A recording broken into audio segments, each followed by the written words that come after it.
વિદ્યાર્થી મિત્રો, પ્રકરણ 1ની અંદર તમે વિદ્યુત ક્ષેત્ર અંગે માહિતી મેળવી. હવે પ્રકરણ 2ની અંદર આપણે એના જેવી બીજી ભૌતિક રાશિ જે સ્થિત વિદ્યુત શાસ્ત્ર સાથે સંકળાયેલી છે એને આપણે સ્થિત વિદ્યુત સ્થિતિમાન કહીશું.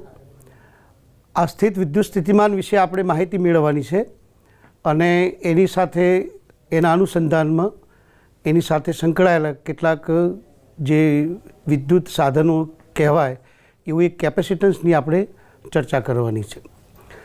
હવે વિદ્યુત ક્ષેત્ર અંગે તમે માહિતી મેળવી છે. વિદ્યુત ક્ષેત્ર એ વિદ્યુત ભારની આસપાસના ક્ષેત્રમાં બિંદુની ભૌતિક રાશિ છે. એ એકમ ધન વિદ્યુત ભાર પર લાગતું બળ છે. હવે ઉર્જા સાથે સંકળાયેલી ભૌતિક રાશિ વિદ્યુત સ્થિતિમાનની આપણે ચર્ચા કરવાની છે. વિદ્યાર્થી મિત્રો, તમે ધોરણ 11ની અંદર ભણી ગયા છો. એક તો તમને યાદ હશે કે સ્પ્રિંગનું એક ઉદાહરણ આપણે ભણ્યા હતા કે જેમાં સ્પ્રિંગમાં જે પુનઃસ્થાપક બળ લાગતું હોય એ પુનઃસ્થાપક બળ લાગતું હોય અને સ્પ્રિંગને આપણે સંકોચીએ કે એને આપણે ખેંચીએ તો એ સંજોગોમાં એમાં સ્થિતિ ઉર્જા સંગ્રહ પામે છે. આમાં એક વાત બરાબર નોંધવા જેવી છે કે લાગતા બળની વિરુદ્ધ જ્યારે કોઈ પદાર્થને લઈ જવામાં આવે ત્યારે એમાં સ્થિતિ ઉર્જાનો સંગ્રહ થાય છે અને એ સ્થિતિ ઉર્જા પછી આપણને એ સંરક્ષિત ક્ષેત્રમાં ગતિ ઉર્જા રૂપે પ્રાપ્ત થાય છે. એટલે સ્થિતિ ઉર્જાનો જે કન્સેપ્ટ છે એ કન્સેપ્ટ બરાબર સમજવા જેવો છે. ગુરુત્વાકર્ષણના પ્રકરણની અંદર પણ તમે આ વાત શીખ્યા છો કે ગુરુત્વાકર્ષણમાં પૃથ્વીના ગુરુત્વ ક્ષેત્રમાં કોઈ પદાર્થને, ધારો કે પથ્થરને આપણે પૃથ્વીની સપાટીથી ઉપર તરફ લઈ જઈએ અથવા આપણે ઉપર ફેંકીએ તો આપણે જાણીએ છીએ કે જે વખતે આપણે ફેંકીએ ત્યારે એનામાં ગતિ ઉર્જા હોય છે. ગતિ ઉર્જા એ પ્રત્યક્ષ ઉર્જા છે, આપણને દેખાતી હોય એવી. પદાર્થમાં વેગ હોય, એનું દળ હોય તો 1/2 mv² ગતિ ઉર્જા આપણે ગણીએ છીએ, સમજીએ છીએ, જાણીએ છીએ. પ્રત્યક્ષ ઉર્જા છે, આપણને એ સમજાય છે. પદાર્થને જ્યારે આપણે ગુરુત્વ ક્ષેત્રમાં ઉપર તરફ ફેંકીએ અથવા તો લઈ જઈએ ગતિ કરાવીને તો એ સંજોગોમાં ઉપર તરફ જાય ત્યારે લાગતા ગુરુત્વાકર્ષણ બળ નીચેની દિશામાં લાગે છે અને પદાર્થને આપણે ઉપર લઈ જઈએ છીએ તો એમાં સ્થિતિ ઉર્જા સંગ્રહાય છે. આપણે સૂત્ર પણ ભણ્યા હતા mgh, અને એ વખતે પૃથ્વીની સપાટી ઉપર સ્થિતિ ઉર્જા શૂન્ય લઈને આપણે ગણીએ છીએ. mgh જેટલી સ્થિતિ ઉર્જા પદાર્થમાં સંગ્રહ પામે છે.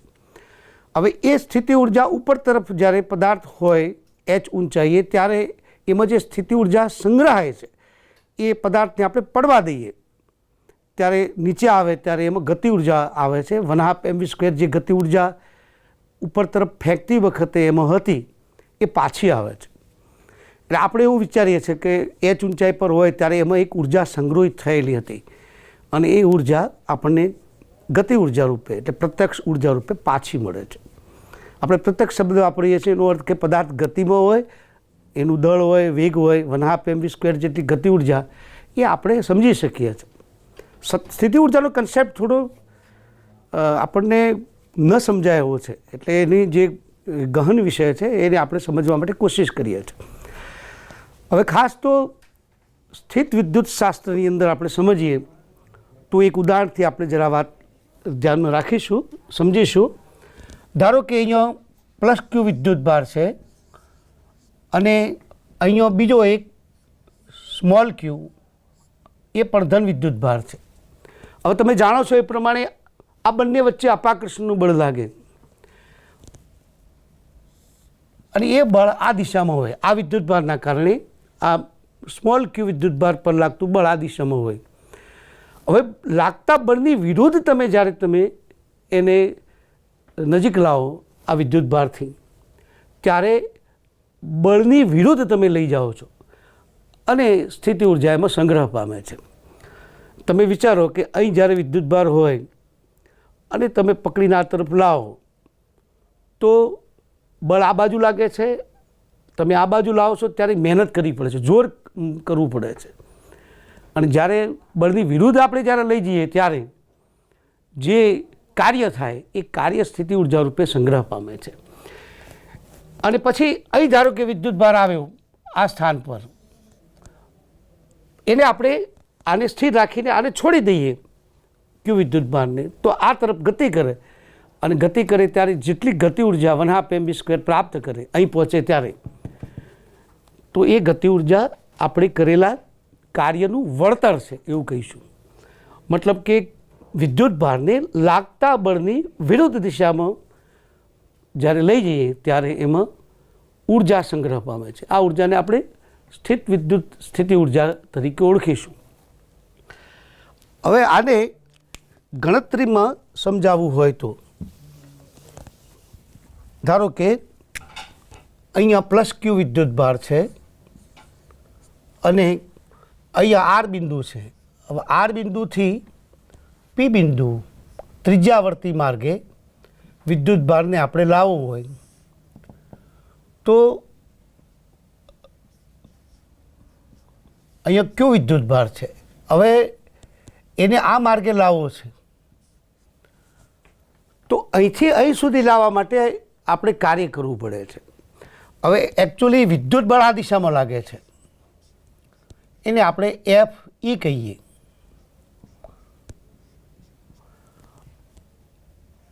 ધક્કો મારીને આ તરફ લઈ જવા માટે જે બળ લગાડવું પડે એને આપણે એફ એક્સટર્નલ કહીશું. એફ એક્સટર્નલ અને એફ ઈ આ બંને એકબીજાની વિરુદ્ધ છે. સમાન મૂલ્યના હોય તો આના ઉપર કોઈ પરિણામી બળ લાગતું નથી અને તમે લાવો તો પ્રવેગ રહિત ગતિ કરીને ધારો કે આર બિંદુથી પી બિંદુ સુધી આપણે આ વિદ્યુત ભારને લાવીએ છીએ. બરાબર સમજવા જેવું છે. વિદ્યુત બળ આ બાજુ લાગે છે, આ તરફ આપણે ધક્કો મારી અને લાવવા પ્રયત્ન કરીએ છીએ. બંને બળ સમાન હોય તો પરિણામી બળ શૂન્ય થાય છે અને પરિણામી બળ શૂન્ય થાય એટલે પ્રવેગ રહિત ગતિ કરીને આર બિંદુથી પી બિંદુ સુધી વિદ્યુત ભારને આપણે લાવીએ છીએ. તો જે કાર્ય થાય છે એ કાર્યને આપણે WRP કહીએ અને એક્સટર્નલ ફોર્સના કારણે થતું કાર્ય આપણે ગણીએ તો એફ એક્સટર્નલ, કારણ કે આપણે પદાર્થને ધક્કો મારીને આ તરફ લાવીએ છીએ. અને DR આપણે સૂક્ષ્મ ખંડ પસંદ કરી અને સંકલન કરીએ તો આરથી પી બિંદુ સુધી વિદ્યુત ભારને લાવવામાં કરવું પડતું કાર્ય આપણે આ રીતે વ્યક્ત કરી શકીએ. અગાઉ આપણે સંકલનથી કાર્ય શોધવાની વાત શીખી ગયા છીએ. હવે જો આ કાર્ય બાહ્ય બળ વડે થતું હોય તો વિદ્યુત બળ વડે થતું કાર્ય જે છે એ કાર્ય બતાવવું હોય તો એને આપણે આ રીતે બતાવી શકીએ. આગળ માઇનસ નિશાની મૂકીએ કારણ કે એફ એક્સટર્નલ અને એફ ઇલેક્ટ્રિકલ એટલે બંને એકબીજાની વિરુદ્ધ છે, એટલા માટે એફ ઈ ડોટ DR લખીએ. એટલે એનો અર્થ એ થાય કે બાહ્ય બળ જે છે એના કરતાં વિદ્યુત બળ વિરુદ્ધ દિશામાં છે અને આપણને રસ એ વાતમાં છે કે વિદ્યુત બળ વડે કેટલું કાર્ય થાય છે. એટલે વિદ્યુત બળ વડે થતું જે કાર્ય છે એ કાર્ય ઉર્જા રૂપે સંગ્રહ પામે છે. આ વાતને આપણે સમજીએ છીએ એટલે WRP આપણે આ રીતે બતાવી શકીએ. સૂત્ર આપણે યાદ રાખીએ. પરીક્ષામાં તમને પ્રશ્ન પૂછાય તો વિદ્યુત બળ વડે થતું કાર્ય કેટલું એ સૂત્ર વડે બતાવો તો આપણે આટલા સુધી લખવાનું થાય. હવે આની અંદર બે મુદ્દાઓ બહુ મહત્ત્વના છે. એમાં આપણે જો આર બિંદુ પર જે ઉર્જા છે એ ઉર્જાને UR કહીએ અને પી બિંદુ આગળ જે ઉર્જા છે એને આપણે UP કહીએ તો વિદ્યુત સ્થિતિ ઉર્જાનો જે તફાવત છે એ તફાવતને આપણે આ રીતે વ્યક્ત કરી શકીએ. ડેલ્ટા યુ બરાબર UP માઇનસ UR. પી બિંદુ આગળની ઉર્જા એમાંથી બાદ કરીએ આપણે આર બિંદુ આગળની ઉર્જા એટલે UP માઇનસ UR બરાબર ડેલ્ટા યુ. આ જે સૂત્ર છે એ સૂત્ર આ બે બિંદુ વચ્ચે ક્યુ વિદ્યુત ભારમાં સંગ્રહ પામતી ઉર્જાઓનો તફાવત બતાવે છે. અને મેં તમને કહ્યું એ પ્રમાણે બે મુદ્દાઓમાં અગત્યના છે. એમાં પહેલો મુદ્દો એ છે કે આર બિંદુથી પી બિંદુ સુધી આપણે વિદ્યુત ભારને લાવીએ એ દરમિયાન થતું જે કાર્ય છે એ કાર્ય માર્ગ પર આધારિત નથી. જે રીતે આપણે ગુરુત્વ ક્ષેત્રમાં શીખ્યા હતા કે પદાર્થને આપણે h ઊંચાઈ પર લઈ જઈએ પણ ગમે તે ઊંચાઈ ગમે તે માર્ગે લઈ જઈએ કાર્ય એક સરખું જ થાય. એટલે પહેલી વાત તો આ કે માર્ગ પર આધારિત નથી. એટલે નંબર 1 આપણે મુદ્દાઓ યાદ રાખીએ કે આ જે કાર્ય છે એ માર્ગ પર આધારિત નથી. અને આ એક સંરક્ષિત ક્ષેત્રનું લક્ષણ છે. જેવી રીતે ગુરુત્વ ક્ષેત્ર સંરક્ષિત ક્ષેત્ર છે એ રીતે આ વિદ્યુત ક્ષેત્ર પણ સંરક્ષિત ક્ષેત્ર છે. પદાર્થને આપણે ઉપર તરફ લઈ જઈએ ત્યારે ગુરુત્વ સ્થિતિ ઉર્જામાં વધારો થાય છે. આપણે જાણીએ છીએ પદાર્થ ઉપરથી નીચે આવે ત્યારે એ જે સ્થિતિ ઉર્જા છે એ સ્થિતિ ઉર્જા ગતિ ઉર્જા રૂપે આપણને પાછી મળે છે. આ ગુરુત્વ સ્થિતિ ઉર્જાની વાત છે. મતલબ એ થયો કે પદાર્થમાં ઉર્જાનું સંરક્ષણ થાય છે. ઉર્જા ખતમ થઈ જતી નથી. મતલબ કે ઉર્જાનું જે સંરક્ષણ થાય છે એ કોઈ પણ આવા સંરક્ષિત ક્ષેત્રોમાં, આવા ક્ષેત્રો આપણે અગાઉ શીખ્યા છે. એક તો સ્પ્રિંગનું ક્ષેત્ર છે. સ્પ્રિંગમાં જે બળ લાગે છે એના કારણે જે આપણે સંરક્ષિત ક્ષેત્ર રચાય છે એ ગુરુત્વ ક્ષેત્રમાં સંરક્ષિત ક્ષેત્ર છે તે. પછી તમે ચુંબકમાં પણ આવું ભણવાના છો. આ વિદ્યુતની વાત આપણે કરી રહ્યા છીએ. તો માર્ગ પર આધારિત નથી. બે બિંદુ વચ્ચે પદાર્થને તમે લઈ જાઓ અને એમાં ઉર્જાનો પડતો જે તફાવત છે એ તફાવત કોઈ પણ માર્ગે લઈ જાઓ કોઈ ફરક પડતું નથી. અને બીજી વાત એ છે કે આપણે અહીંયા આર બિંદુ આગળ સ્થિતિ ઉર્જાને યુ આર બતાવી છે, પી બિંદુ આગળની સ્થિતિ ઉર્જાને યુપી બતાવી છે. પણ આર આગળની જે સ્થિતિ ઉર્જા છે, સ્થિતિ ઉર્જા નિરપેક્ષની વાત કરીએ તો અગાઉ આપણે શીખ્યા છીએ એ ઉદાહરણને ફરી એકવાર હું તમને યાદ કરાવી દઉં કે પદાર્થ પૃથ્વીની સપાટી પરથી આપણે H1 ઊંચાઈ પર લઈ જઈએ ત્યારે એમાં સ્થિતિ ઉર્જા mgh1 જેટલી સંગ્રહાય છે. આપણે જાણીએ છીએ H2 ઊંચાઈ પર પદાર્થને લઈ જઈએ ત્યારે આપણે સ્થિતિ ઉર્જા mgh2 લખીએ છીએ.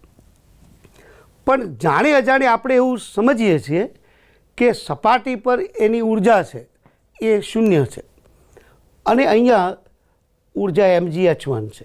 એટલે અહીંથી અહીં સુધીનો તફાવત છે.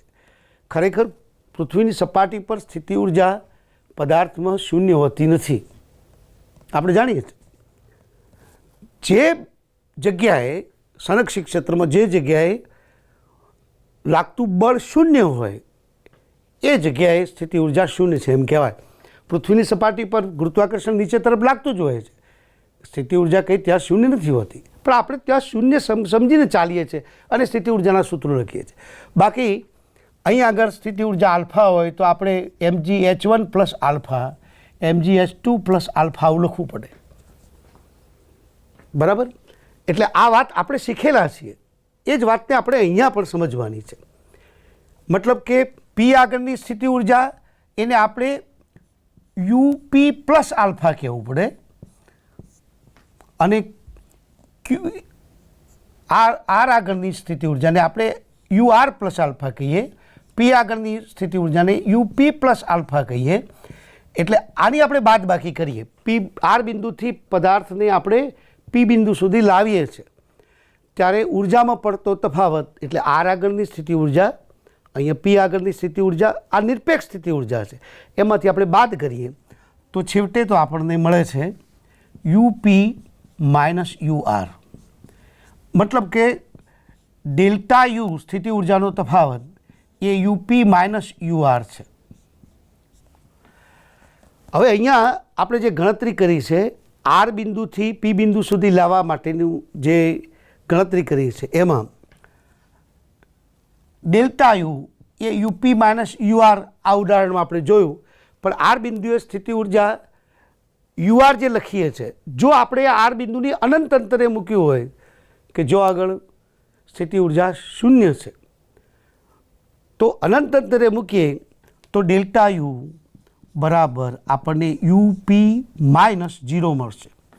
કારણ કે આર અંતરે સ્થિતિ ઉર્જા શૂન્ય હોય. એટલે આપણે પદાર્થને અનંત અંતરેથી આ પી બિંદુ સુધી લાવીએ ત્યારે એમાં જે સ્થિતિ ઉર્જા સંગ્રહ પામે છે એ સ્થિતિ ઉર્જા ડેલ્ટા યુ એ આપણે યુપી લખી શકીએ. યાદ રાખીએ કે આ ક્યુ વિદ્યુત ભારમાં સંગ્રહ પામતી ઉર્જા છે. હવે આ જે વાત છે સ્થિતિ ઉર્જાનો જે કન્સેપ્ટ છે એ સ્થિતિ ઉર્જાનો કન્સેપ્ટ આપણે 11મા ધોરણમાં શીખ્યા છીએ અને સ્થિત વિદ્યુત શાસ્ત્રની અંદર આપણે પદાર્થમાં એટલે કે વિદ્યુત ભારિત પદાર્થમાં સંગ્રહ પામતી ઉર્જા એની સમજ આપણે મેળવી. હવે તમે જાણો છો એ પ્રમાણે આપણે એક નવી ભૌતિક રાશિ વ્યાખ્યાયિત કરવા જઈ રહ્યા છીએ. તો એમાં તમે જાણો છો એ પ્રમાણે અહીં જે બળ લાગે છે FE ઇલેક્ટ્રિકલ ફોર્સ, એ બળ વિદ્યુત ભારના સમપ્રમાણમાં હોય છે. એટલે કાર્યની ગણતરીમાં પણ અહીં જે બળ છે એ બળ, જેમાં બળની આપણે વાત કરીએ તો FE બરાબર QE આવું આપણે લખ્યા છે. મતલબ કે બળ છે એ વિદ્યુત ભારના સમપ્રમાણમાં છે. તમે પહેલા પ્રકરણમાં શીખ્યા છો કે કોઈ પણ વિદ્યુત ભારના ક્ષેત્રમાં વિદ્યુત ભારિત પદાર્થ પર લાગતું બળ F બરાબર QE. આ Q એ વિદ્યુત ભાર છે ને એ વિદ્યુત ક્ષેત્ર છે. હવે આમાં આપણે FEની જગ્યાએ QE લખીએ તો બળ છે એ વિદ્યુત ભારના સમપ્રમાણમાં છે. એનો અર્થ એ થાય કે જે કાર્ય થાય છે એ કાર્ય પણ વિદ્યુત ભારના સમપ્રમાણમાં હોય. એટલે જો વિદ્યુત ભાર વડે આપણે ભાગી દઈએ તો આપણને એક ભૌતિક રાશિ મળે. એ ભૌતિક રાશિ એને આપણે નામ આપીશું વિદ્યુત સ્થિતિમાન. એટલે ઉર્જામાં પડતો જે તફાવત છે એ તફાવતને આપણે ધ્યાનમાં લઈને ચર્ચા કરીએ તો બે બિંદુ વચ્ચે ક્યુ વિદ્યુત ભારને ગતિ કરાવવામાં આપણે અહીંયા આર બિંદુ મૂકીએ અને અહીંયા પી બિંદુ મૂકીએ. વિદ્યુત ભાર ગતિ કરે છે પ્લસ ક્યુ. હવે ઉર્જામાં પડતો જે તફાવત છે એને આપણે ડેલ્ટા યુ કહીએ તો એ યુપી માઇનસ યુઆર છે. અને મેં તમને હમણાં સમજાવ્યું એ પ્રમાણે આ ઉર્જા છે એ ઉર્જા વિદ્યુત ભારના સમપ્રમાણમાં છે. એટલે આપણે એને વિદ્યુત ભાર વડે ભાગી નાખીએ તો આપણને જે જવાબ મળે એ જવાબ વિદ્યુત ભારથી નિરપેક્ષ બની જશે. એટલે આપણે એક ભૌતિક રાશિ એવી વ્યાખ્યાયિત કરીએ કે જે વિદ્યુત ભારથી નિરપેક્ષ હોય અને ઉર્જાનો કન્સેપ્ટ આપણને સમજાવતી હોય અને એને આપણે વિદ્યુત સ્થિતિમાન કહીએ છીએ. તો વિદ્યુત સ્થિતિમાન એ શું છે એની આપણે વ્યાખ્યા કરીશું. હવે આર બિંદુને આપણે અનંત અંતરે લઈ જઈએ તો આપણને આમાં જવાબ મળશે યુપી ભાગ્યા ક્યુ. એટલે પી બિંદુએ પદાર્થમાં એટલે વિદ્યુત ભારિત પદાર્થમાં સંગ્રહ પામતી ઉર્જા ભાગ્યા વિદ્યુત ભાર. એટલે આપણે 83 મોડી શકીએ કે જો ક્યુ વિદ્યુત ભારમાં સંગ્રહ પામતી ઉર્જા યુપી હોય તો એકમ વિદ્યુત ભારમાં કેટલી? તો યુપી ભાગ્યા ક્યુ.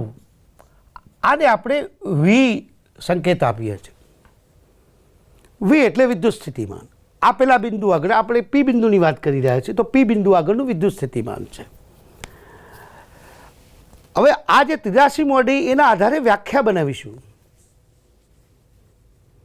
વ્યાખ્યા આવી થશે કે આપણે અહીંયા આર બિંદુને અનંત અંતરે મૂક્યું છે.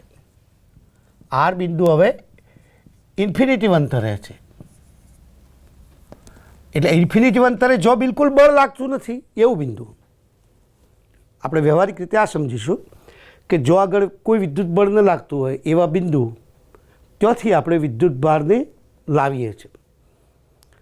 એટલે વિદ્યુત ભારમાં બળ લાગતું ના હોય એ જગ્યાએ તમે નજીક લાવો તો શરૂઆતમાં કાર્ય શૂન્ય આપણે સમજીશું.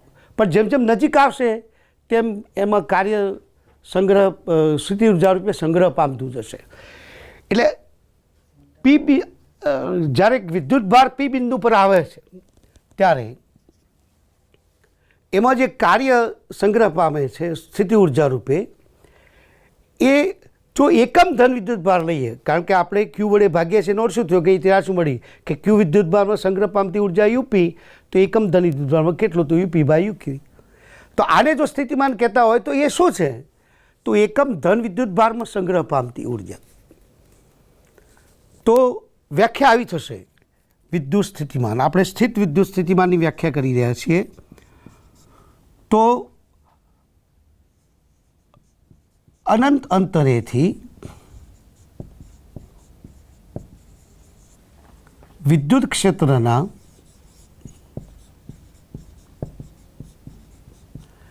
આપેલા બિંદુ પર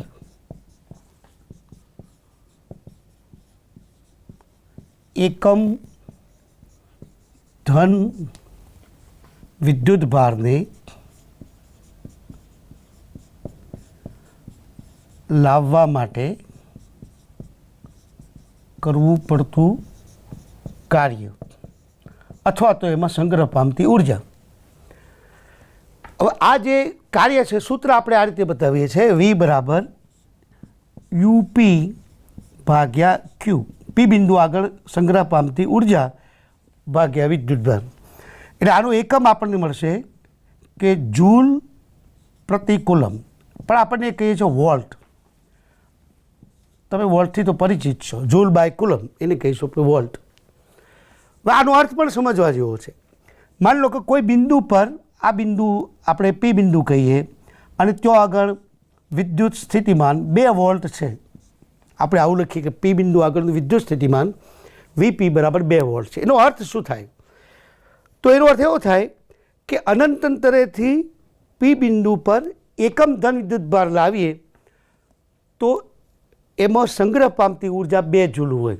મતલબ કે લાવવા માટે કરવું પડતું કાર્ય 2 જૂલ હશે. જૂલ એકમ છે ઉર્જાનું, એટલે જે કાર્ય થાય છે એ કાર્ય જૂલમાં મપાય છે. વિદ્યુત સ્થિતિ ઉર્જા પણ જૂલમાં મપાય છે, પણ એકમ ધન વિદ્યુત ભાર દીઠ છે એટલા માટે પછી આપણે એને નામ આપીએ છીએ વિદ્યુત સ્થિતિમાનનું એકમ વોલ્ટ. એટલે જૂલ બાય કુલમને આપણે નામ આપ્યું છે વોલ્ટ. એટલે પી બિંદુ આગળનું વિદ્યુત સ્થિતિમાન 2 વોલ્ટ છે. એનો અર્થ એવો કરવાનો કે અનંત અંતરેથી એકમ ધન વિદ્યુત ભારને પી બિંદુ સુધી લાવવા માટે કરવું પડતું કાર્ય 2 જૂલ છે. હવે તમને એમ કહેવામાં આવે કે આ પી બિંદુ આગળ ધારો કે ઇલેક્ટ્રોન મૂક્યો છે, ક્યુ બરાબર E, મતલબ કે ઇલેક્ટ્રોન મૂક્યો છે. તો ઇલેક્ટ્રોનમાં કેટલી ઉર્જા સંગ્રહાય? તો એકમ ધન વિદ્યુત ભાર દીઠ સંગ્રહ પામતી ઉર્જા એટલે વિદ્યુત સ્થિતિમાન વ્યાખ્યા આપણે કરી 2 વોલ્ટ જૂલ પ્રતિ કુલમ. 1 કુલમ વિદ્યુત ભારમાં 2 જૂલ ઉર્જા સંગ્રહ પામે છે. તો ઇલેક્ટ્રોનનો વિદ્યુત ભાર આપણે જાણીએ છીએ, તો એમાં કેટલી ઉર્જા સંગ્રહ પામે? તો પછી આપણે લખવું પડે કે સંગ્રહ પામતી ઉર્જા VW બરાબર VQ. સૂત્ર આપણે આવું લખીએ. ઇલેક્ટ્રોનની વાત છે એટલે VE લખાય. હવે અહીં લખીશું 2 વોલ્ટ અને અહીંયા 1.6 મલ્ટીપ્લાય 10⁻⁹ એટલે જવાબ આવશે 3.2 મલ્ટીપ્લાય 10⁻⁹ જૂલ. એટલે ઇલેક્ટ્રોનમાં સંગ્રહ પામતી ઉર્જા તમે જો બતાવો તો એ આપણને આટલી મળશે કે 3.2 મલ્ટીપ્લાય 10⁻⁹ જૂલ. હવે વિદ્યુત સ્થિતિમાન ભૌતિક રાશિ આપણે શા માટે વ્યાખ્યાયિત કરી? કારણ શું? તમે પહેલા પ્રકરણમાં શીખી ગયા છો. વિદ્યુત ક્ષેત્ર ભૌતિક રાશિ આપણે શા માટે વ્યાખ્યાયિત કરી? એના પાછળનો તર્ક શું છે? આ બંનેને આપણે સમજીએ, વિદ્યુત ક્ષેત્ર અને વિદ્યુત સ્થિતિમાન. વિદ્યુત ક્ષેત્રમાં તમે શીખી જ ગયા છો, પણ હું તમને થોડું યાદ કરાવી લઉં. અને પછી એ જ રીતે વિદ્યુત સ્થિતિમાન નામની ભૌતિક રાશિ આપણે શા માટે વ્યાખ્યાયિત કરી? બધું તર્કસંગત. કોઈ પણ ભૌતિક રાશિ વ્યાખ્યાયિત કરીએ ત્યારે એક તર્કસંગત હોય છે. એમાં કયો તર્ક છે એ તર્ક આપણે સમજવાનો છે. તો પહેલાં હું તમને વિદ્યુત ક્ષેત્રની વાત કરું. વિદ્યુત ક્ષેત્ર શું છે? તમે જાણો છો એ પ્રમાણે વિદ્યુત ક્ષેત્ર એ એકમ ધન વિદ્યુત ભાર પર લાગતું બળ છે. દાખલા તરીકે અહીંયા +Q વિદ્યુત ભાર છે અને ત્યાંથી R અંતરે અહીંયા એક બિંદુ છે. બિંદુને આપણે P બિંદુ કહીએ. આ બિંદુ આગળ વિદ્યુત ક્ષેત્ર E કેટલું? તો તમે જાણો છો KQ ભાગ્યા R². આ વિદ્યુત ક્ષેત્રનો અર્થ શું? તો એકમ ધન વિદ્યુત ભાર પર લાગતું બળ. અહીં તમે +1 વિદ્યુત ભાર એકમ ધન વિદ્યુત ભાર મૂક્યો હોય તો એના પર લાગતું બળ F બરાબર KQ/r². એ કુલમનો નિયમ જ છે. એકમ ધન વિદ્યુતભાર પર લાગતું બળ છે. જો તમે અહીંયા Q વિદ્યુતભાર મૂક્યો હોત તો બળ કેટલું લાગે? તો બળનો સંકેત આપણે F લખીએ છીએ. વિદ્યુત ક્ષેત્ર માટે આપણે E લખીએ છીએ KQ/r².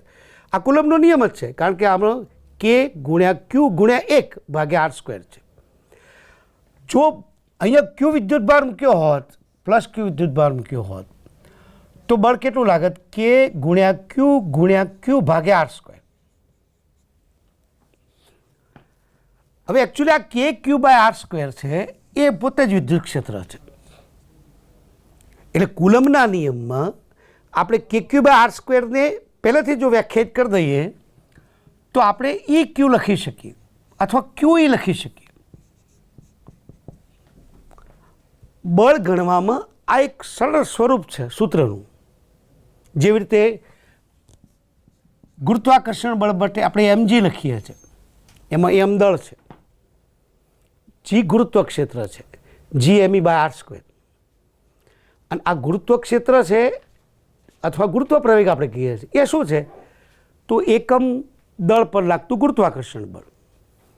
સૂત્ર આવે છે F બરાબર mg. એના જેવું જ આ સૂત્ર છે, F બરાબર QE. બળનું સૂત્ર છે.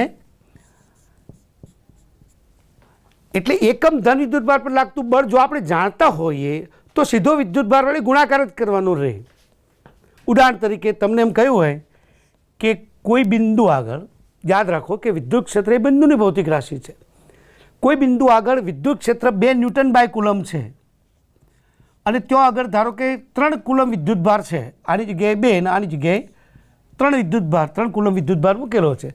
તો બળ કેટલું લાગે? તો સીધે સીધું આપણે ગણી શકીએ 6 ન્યૂટન. જો આ જે પદ છે એ પદ જે ગણતરી કરવામાં થોડું ટિપિકલ લાગે છે, એની જગ્યાએ ક્ષેત્ર જ સીધે સીધું જાણતા હોય તો તમે ગુણાકાર કરીને જવાબ લાવી શકો. યાદ રાખો કે વિદ્યુત ક્ષેત્ર એ બિંદુની ભૌતિક રાશિ છે. આપેલા બિંદુ પર એકમ ધન વિદ્યુતભાર પર લાગતું બળ. એ જ રીતે વિદ્યુત સ્થિતિમાન એ પણ બિંદુની ભૌતિક રાશિ છે. કોઈ બિંદુ પર એકમ ધન વિદ્યુતભારમાં સંગ્રહ પામતી ઉર્જા એ વિદ્યુત સ્થિતિમાન છે. તો કોઈ બિંદુ આગળ વિદ્યુત સ્થિતિમાન જો તમે જાણતા હો તો V બરાબર ધારો કે 2 વોલ્ટ છે, તો આપેલા બિંદુ ધારો કે P બિંદુ આગળ કોઈ Q વિદ્યુતભારમાં કેટલી ઉર્જા જમા થાય તો W બરાબર સીધે સીધું સૂત્ર વાપરી શકીએ VQ. મતલબ કે આ બિંદુ P બિંદુ આગળ તમે સ્થિતિમાન કેટલું છે એ ખાલી ગણી કાઢો અથવા જાણતા હો તો વિદ્યુતભાર વડે સીધો ગુણાકાર કરીને તમે ઉર્જા ગણી શકો. ઉર્જા કે કાર્ય જે ગણો તે. આમ તો અનંત અંતરેથી એકમ ધન વિદ્યુતભારને આપેલા બિંદુ પર લાવવા માટે કરવું પડતું કાર્ય એને આપણે વિદ્યુત સ્થિતિમાન કહીશું. પણ ત્યાં આગળ લાવવાથી જે ઉર્જા જમા થાય છે એને આપણે વિદ્યુત સ્થિતિ ઉર્જા કહીએ છીએ. તો એકમ ધન વિદ્યુતભારમાં સંગ્રહ પામતી ઉર્જા યાદ રાખીએ કે એ વિદ્યુત સ્થિતિમાન છે. એને આપણે Q વડે ગુણીએ તો સીધે સીધું કાર્ય કે ઉર્જા મળે છે. એટલે આપણે W લખીએ કે U લખીએ, ઉર્જા ગણીએ તો VQ અથવા કાર્ય ગણીએ તો VQ, સૂત્ર આપણે બતાવી શકીએ છીએ. એટલે મિત્રો યાદ રાખીએ કે વિદ્યુત સ્થિતિ ઉર્જા ગણવા માટે આપણે વિદ્યુત સ્થિતિમાન વ્યાખ્યાયિત કરેલું છે. એ વિદ્યુત સ્થિતિમાન જો જાણતા હોઈએ તો આપેલા બિંદુ આગળ કોઈ પણ વિદ્યુતભારમાં કેટલી ઉર્જા સંગ્રહાય છે અથવા કેટલું કાર્ય થયું છે એ આપણે ગણી શકીએ છીએ. પણ આપણે એ વાતની બરાબર નોંધ લઈશું કે અહીંયા વિદ્યુત સ્થિતિમાનનો તફાવત મહત્ત્વનો હોય છે. બે બિંદુ વચ્ચે જ્યારે વિદ્યુતભાર ગતિ કરતો હોય ત્યારે એમાં વિદ્યુત સ્થિતિમાનનો જે તફાવત હોય છે, તફાવત આપણે ગણતરીમાં લઈએ છીએ. આગળ આપણે ચર્ચા કરી તે પ્રમાણે મહત્ત્વ ઉર્જાના તફાવતનું છે, એ જ રીતે મહત્ત્વ ઉર્જા સ્થિતિમાનના તફાવતનું છે, જે આપણે ગણતરી કરીને સમજીશું. હવે અગાઉ ચર્ચા કરી તે એમાં બે બિંદુ વચ્ચે વિદ્યુત સ્થિતિમાનનો તફાવત છે. એ તફાવત એ બે બિંદુ વચ્ચે કયા માર્ગે વિદ્યુતભારને તમે ગતિ કરાવો છો એ મહત્ત્વનું નથી. કોઈ પણ માર્ગ પસંદ કરો, વિદ્યુત સ્થિતિમાનનો તફાવત બદલાતો નથી, એક જ રહે છે. આપણે એને પુસ્તકમાં આપ્યું છે એટલા માટે આપણે એની ચર્ચા કરીએ. તો ધારો કે વિદ્યુત ભારોનું તંત્ર છે. અહીંયા ધારો કે Q1 વિદ્યુત ભાર છે, અહીંયા ધારો કે માઇનસ વિદ્યુત ભાર છે, Q2 વિદ્યુત ભાર છે, અહીંયા ધારો કે પ્લસ છે, Q3 વિદ્યુત ભાર છે, અહીં ધારો કે પ્લસ છે અને Q4 વિદ્યુત ભાર છે. હવે આ વિદ્યુત ભારોના વિસ્તારમાં એક બિંદુ પર ધારો કે કોઈ વિદ્યુત ભાર છે, એકમ ધન વિદ્યુત ભાર છે, આર બિંદુ પર એકમ ધન વિદ્યુત ભાર છે અને પી બિંદુ સુધી આપણે લાવીએ છીએ. તો આર બિંદુથી પી બિંદુ સુધી લાવવા માટે કરવું પડતું કાર્ય અથવા આપણે કહીશું વિદ્યુત સ્થિતિમાનનો તફાવત એકમ ધન વિદ્યુત ભારને લાવવા માટે. તો માર્ગ તમે કોઈ પણ પસંદ કરો. અહીં જો જુદા જુદા માર્ગો બતાવ્યા છે, પુસ્તકમાં પણ અલગ અલગ માર્ગો બતાવ્યા છે. તો આ બિંદુથી આ બિંદુ સુધી લાવવા માટે કરવું પડતું કાર્ય તમે આ માર્ગે આવો, આ માર્ગે આવો, આ માર્ગે આવો, કોઈ પણ માર્ગે આવો, કોઈ ફરક પડતું નથી. એટલે આર બિંદુ અને પી બિંદુ બે વચ્ચે કોઈ પણ માર્ગે તમે એકમ ધન વિદ્યુત ભારને ગતિ કરાવીને લાવો તો ઉર્જામાં જે તફાવત આવે છે, એકમ ધન વિદ્યુત ભાર દીઠ જે ઉર્જાનો તફાવત પડે છે અથવા વિદ્યુત સ્થિતિમાનનો તફાવત પડે છે એ એક સરખો જ હોય છે, બદલાતો નથી. આ વાતને આપણે ધ્યાન રાખીશું. હવે સ્વાભાવિક છે કે અલગ અલગ પ્રકારના વિદ્યુત તંત્રોમાં વિદ્યુત સ્થિતિમાન કેટલું સૂત્ર વડે આપણે મેળવવું હોય તો એની આપણે ડિટેલમાં ચર્ચા કરીશું. તો પહેલો મુદ્દો છે કે બિંદુવત વિદ્યુત ભારનો પ્રશ્ન આવો છે, પરીક્ષામાં પૂછાયો પ્રશ્ન છે કે બિંદુવત વિદ્યુત ભારના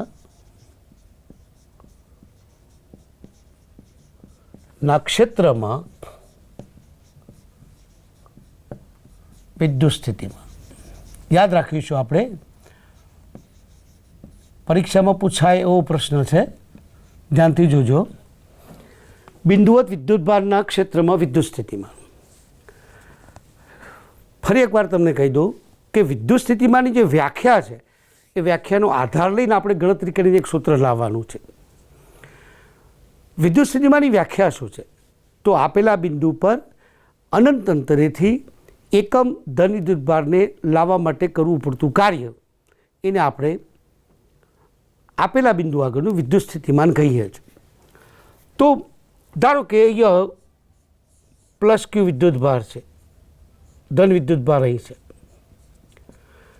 અને અહીંયા પી બિંદુ છે, અહીં આર બિંદુ છે.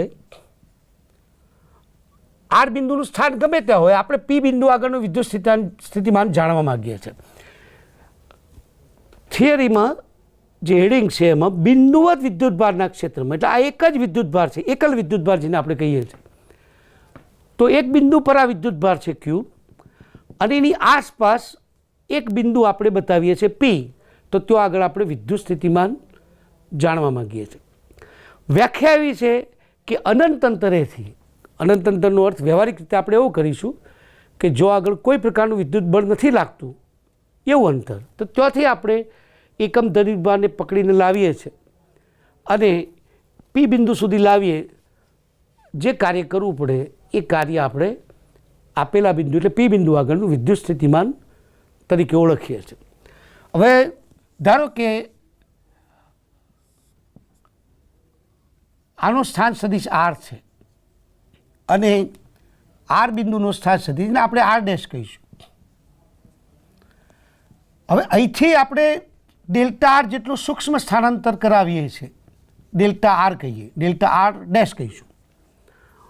એકચ્યુઅલી આપણે અનંત અંતરેથી એકમ ધનભારને પકડીને લાવવાનો છે, પણ આપણે શરૂઆતમાં ધારો કે આર બિંદુથી ડેલ્ટા આર જેટલું સ્થાનાંતર કરાવી અને કેટલું કાર્ય થાય છે એ ગણતરી લઈએ તો એને આપણે ધારો કે ડેલ્ટા ડબલ્યુ કહીએ. પણ પહેલાં તો બળ જે લાગે છે બળની વાત કરીએ તો કેટલું બળ લાગશે? તો બળ એકમ ધન વિદ્યુત પર લાગતું બળ છે એટલે 1/4 પાય એપ્સાઇલોન 0 અને આપણે કે કહીએ છીએ કે ગુણ્યા ક્યુ ભાગ્યા અંતર કેટલું તો આર ડેશ સ્ક્વેર, કારણ કે આનું અંતર આપણે આર ડેશ લઈએ છીએ એટલે આર બિંદુએ વિદ્યુતભાર એકમ ધનવિદ્યુતભાર છે તો ત્યાં આગળ કેટલું બળ લાગે તો આ બળ લાગશે.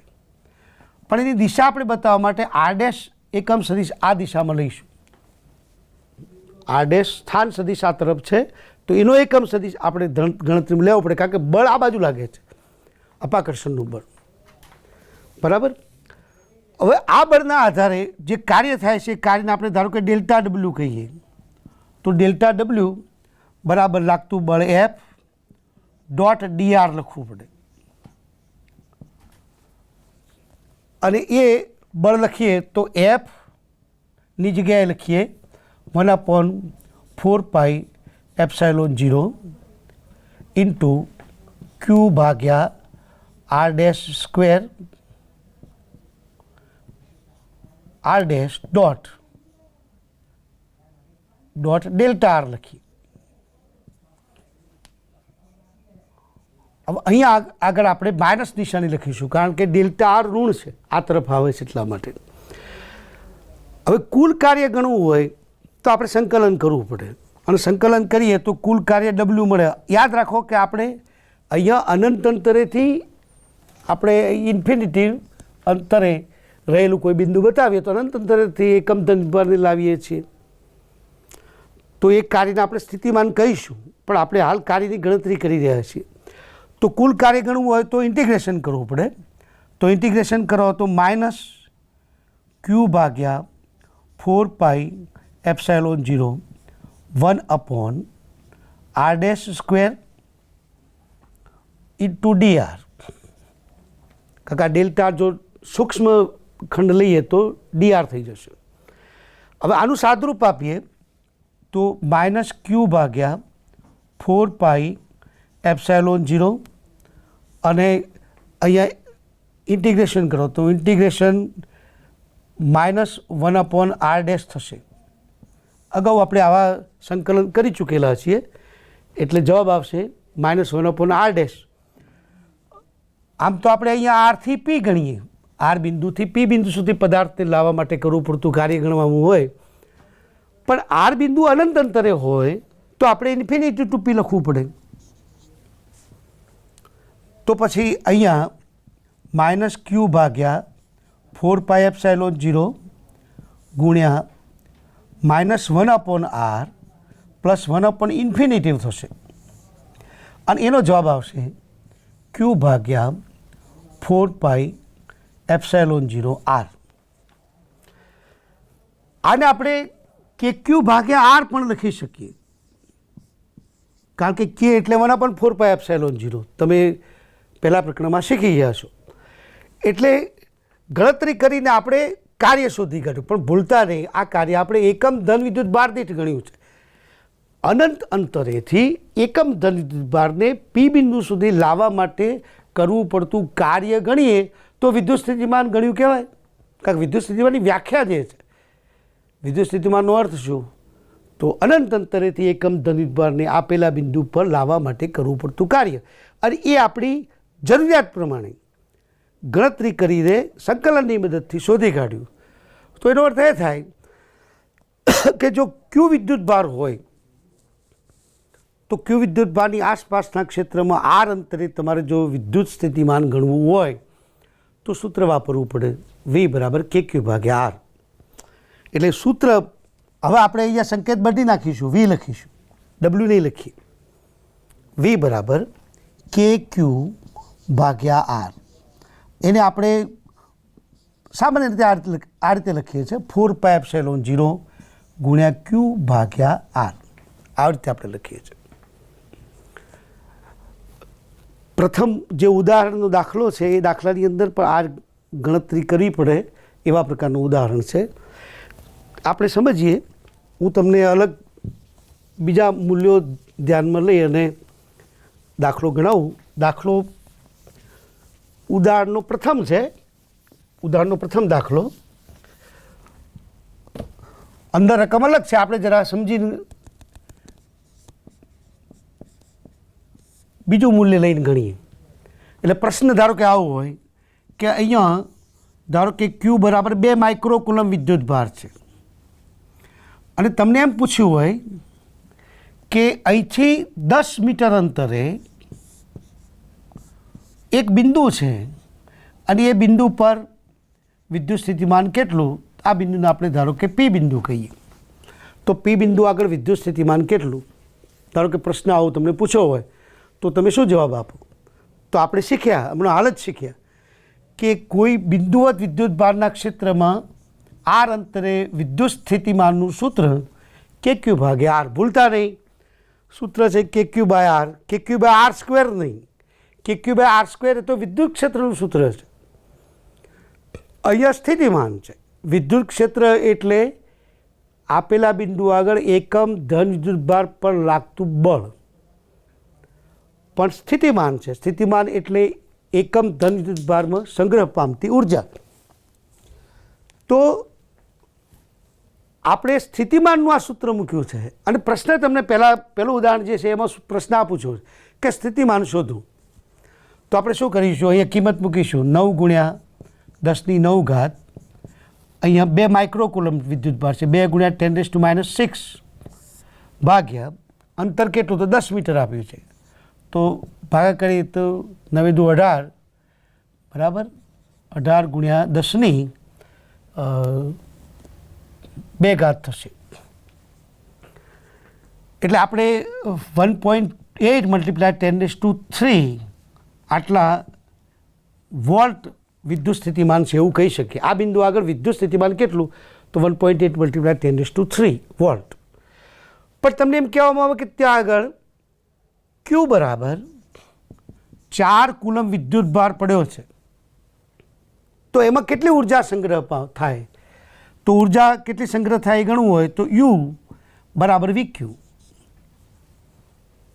સંગ્રહ પામતી ઉર્જા.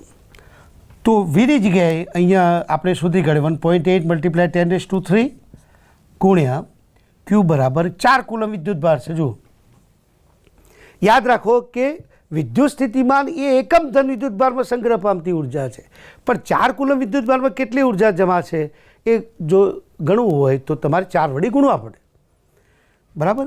એટલે અહીંયા 7.2 × 10⁻³ આટલા જૂલ આવશે. યાદ રાખો, ઉર્જાની વાત આવે એટલે એકમ આવશે જૂલ, વિદ્યુત સ્થિતિમાન હોય તો એકમ આવશે વોલ્ટ, બરાબર. એટલે આપણે બરાબર સમજીશું. આ તમને મેં પહેલાં કહ્યું કે કોઈ પણ ભૌતિક રાશિ જ્યારે વ્યાખ્યાયિત કરવાની હોય તો એ તર્કબદ્ધ હોય છે. અહીંયા આપણે વિદ્યુત સ્થિતિમાન તર્કબદ્ધ છે એની આપણે ચર્ચા કરી. હવે વિદ્યુત ક્ષેત્ર અને વિદ્યુત સ્થિતિમાન બંનેની વાત આપણે કરી. તમે જાણો છો એ પ્રમાણે એકમ ધન વિદ્યુત ભાર પર લાગતું બળ એટલે વિદ્યુત ક્ષેત્ર, અને એનું સૂત્ર છે કે ક્યુ બાય આર સ્ક્વેર. એટલે આ બિંદુ આગળ વિદ્યુત ક્ષેત્ર કેટલું તો આર અંતર હોય તો કે ક્યુ બાય આર સ્ક્વેર, અને આ બિંદુ આગળ વિદ્યુત સ્થિતિમાન કેટલું તો સૂત્ર છે કે ક્યુ ભાગ્યા આર. યાદ રાખો, ક્ષેત્ર એટલે એકમ ધન વિદ્યુત ભાર પર લાગતું બળ, સ્થિતિમાન એટલે એકમ ધન વિદ્યુત ભાર પર સંગ્રહ પામતી ઉર્જા. એટલે આ ભૌતિક રાશિ E છે એ અંતરના વર્ગના વ્યસ્ત પ્રમાણમાં છે. વિદ્યુત સ્થિતિમાન છે એ અંતરના વ્યસ્ત પ્રમાણમાં છે. એટલે તમે આલેખ દોરો તો આલેખ અલગ અલગ આવે. પુસ્તકમાં આલેખ આપેલા છે તો એ આલેખ આપણે સમજીએ. એમાં અહીંયા ધારો કે વાય અક્ષ ઉપર વિદ્યુત ક્ષેત્ર અને વિદ્યુત સ્થિતિમાન બંને આપેલા હોય. બંનેના આલેખ આપણે એક જ આલેખ પત્રમાં દોરી શકીએ. અહીંયા અંતર ધારો કે લેવાનું હોય તો પુસ્તકમાં જે એકમ આપ્યા છે 1 2 3 4 5 અને ઉપર પણ 1 2 3 4 5 આ રીતે છે. હવે ક્ષેત્ર જે છે એ ક્ષેત્ર આ રીતે છે. આ 1/r² પ્રમાણે બદલાય છે. જ્યારે સ્થિતિમાન છે આ રીતે છે, જુઓ એ 1/r પ્રમાણે બદલાય છે. એટલે આપણે આ આલેખ જે છે એ આલેખને E બરોબર કે ક્યુ ભાગ્યા આર સ્ક્વેર કહીશું. આ જે આલેખ છે એ આલેખને વી બરાબર કે ક્યુ ભાગ્યા આર કહીશું. અને તમે જાણો છો, જો મેથેમેટિક્સ સારું જાણતા હો તો આલેખ આ પ્રમાણે જ આવે. ક્ષેત્રનો આલેખ છે અને સ્થિતિમાનનો આલેખ છે. પરીક્ષામાં તમને 1 માર્કનો પ્રશ્ન પૂછાય તો આ રીતે બંને આલેખો એક જ આલેખપત્ર પર બતાવી શકાય.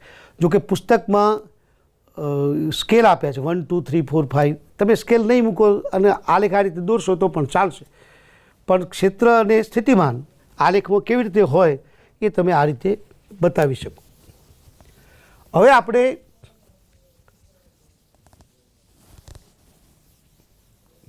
વિદ્યુત ડાયપોલની અંદર સ્થિતિમાનની ચર્ચા કરીશું.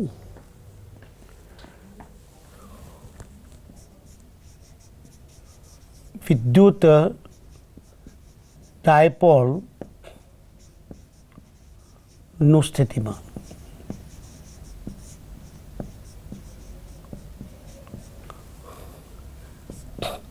આ પણ પરીક્ષામાં પૂછાયો પ્રશ્ન છે. થોડો લેન્ધી પ્રશ્ન છે પણ એ સરળ છે. આમ તો પહેલા પ્રકરણમાં તમે વિદ્યુત ડાયપોલ વિશે શીખી ગયા છો. વિદ્યુત ડાયપોલનો અર્થ શું? તો સમાન મૂલ્યના વિજાતીય અને બહુ પાસે રહેલા બે વિદ્યુત ભારોના તંત્રને આપણે વિદ્યુત ડાયપોલ તરીકે ઓળખીએ છીએ. હવે આ વિદ્યુત ડાયપોલ જે છે એ વિદ્યુત ડાયપોલની આસપાસના ક્ષેત્રમાં કોઈ બિંદુએ વિદ્યુત સ્થિતિમાન જાણવું હોય તો એનું જે સૂત્ર છે સૂત્ર આપણે સમજવાનું છે. તો માની લો કે વિદ્યુત ભારો આ રીતે બતાવેલા છે. એમાં અહીંયા માઇનસ ક્યુ વિદ્યુત ભાર છે અને અહીંયા પ્લસ ક્યુ વિદ્યુત ભાર છે. આ બંને વચ્ચેનું અંતર તમે અગાઉ શીખી ગયા છો એ પ્રમાણે વિદ્યુત ડાયપોલમાં 2a અંતર છે. અને એના ક્ષેત્રમાં આ બિંદુ આગળ પી બિંદુ આગળ ધારો કે આપણે વિદ્યુત સ્થિતિમાન જાણવું છે તો આ સ્થાન સદિશને આપણે R1 કહીશું, આ સ્થાન સદિશને આપણે R2 કહીશું અને આના મધ્ય બિંદુને આપણે O કહીએ તો સ્થાન સદિશ આપણને મળશે R. હવે અહીંયા 2a અંતર છે પણ આને આપણે ઉગમ ગણીએ તો આ સદિશ એ થશે. એ જ રીતે આ સદિશ પણ એ કહી શકાય કારણ કે આ અંતર તો એ છે. એક જ દિશાના બે સદિશો એ પણ એ. આપણે આ બિંદુ આગળ આ બંને વિદ્યુત ભારોના તંત્રના કારણે વિદ્યુત સ્થિતિમાન જાણવું છે તો V1 વિદ્યુત સ્થિતિમાન બરાબર કે સંકેતો આપણે તો KQ ભાગ્યા R1 થશે. અને એ જ રીતે આ વિદ્યુત ભારના કારણે સ્થિતિમાન V2 બરાબર માઇનસ KQ ભાગ્યા R2 થશે. યાદ રાખીએ કે વિદ્યુત સ્થિતિમાન એ એકમ ધન વિદ્યુતભારમાં સંગ્રહ પામતી ઉર્જા અથવા થયેલ કાર્ય છે અને કાર્ય એ અદિશ ભૌતિક રાશિ છે. બળ અને સ્થાનાંતરનો ડોટ ગુણાકાર. તો ડોટ ગુણાકાર છે એટલા માટે એ અદિશ ભૌતિક રાશિ છે અને એનો સરવાળો અદિશની જેમ આપણે કરીએ તો કુલ વિદ્યુત સ્થિતિમાન V બરાબર V1 પ્લસ V2 થશે. તો V1 પ્લસ V2 તમે આમાં કરો તો V બરાબર KQ ભાગ્યા R1, અહીંયા આવશે KQ ભાગ્યા R2. એટલે આપણને જવાબ મળશે KQ કૌંસમાં 1/R1 માઇનસ 1/R2 આવું મળશે. હવે આપણે ભૂમિતિનો થોડો ઉપયોગ કરીશું અને આનું સાદરૂપ આપીએ. તમે જોઈ શકો છો કે આ એ સદિશ એમાં આ R1 સદિશ ઉમેરાય તો R સદિશ બને છે. એટલે R સદિશ બરાબર સદિશ A વત્તા સદિશ R1. તો પછી R1 બરાબર શું મળે? તો R માઇનસ A આવું લખી શકાય. હવે આ ખૂણો ધારો કે થીટા લઈએ તો માઇનસ એ આ તરફ આવશે તો R અને માઇનસ એ વચ્ચેનો ખૂણો જે છે એ પાઈ માઇનસ થીટા થશે. R અને માઇનસ એ વચ્ચેનો ખૂણો. હવે બે સદિશોના સરવાળાને સૂત્ર જે તમે જાણો છો એનો ઉપયોગ કરીએ તો r1² બરાબર r² plus a² minus 2ar cos theta થશે. આમાં cos પાઈ માઇનસ થીટા થાય, પણ એને આપણે cos પાઈ માઇનસ થીટાની જગ્યાએ માઇનસ cos થીટા લખી શકીએ. બરાબર. એટલે r1² બરાબર r² આપણે કોમન કાઢીએ તો ઇન્ટુ બ્રેકેટ 1 પ્લસ a² ભાગ્યા r² minus 2a cos theta ભાગ્યા r લખાય. તો આમાં a અને r એનો ગુણોત્તર જો પી બિંદુ ખૂબ દૂર હોય તો એ ભાગ્યા r ખૂબ નાનું થાય અને એને આપણે a² ભાગ્યા r² ને અવગણી શકીએ. તો સૂત્ર આવું મળશે r1² બરાબર r² કૌંસમાં 1 માઇનસ 2a cos થીટા ભાગ્યા r. એટલે r1 બરાબર r કૌંસમાં 1 માઇનસ 2a cos થીટા ભાગ્યા r. તો 1/r બરાબર 1/r1 બરાબર 1/r into bracket 1 minus 2a cos theta ભાગ્યા r એની અડધી ઘાત. આપણે આનું વર્ગમૂળ કર્યું છે, અહીંયા અડધી ઘાત થશે. બરાબર.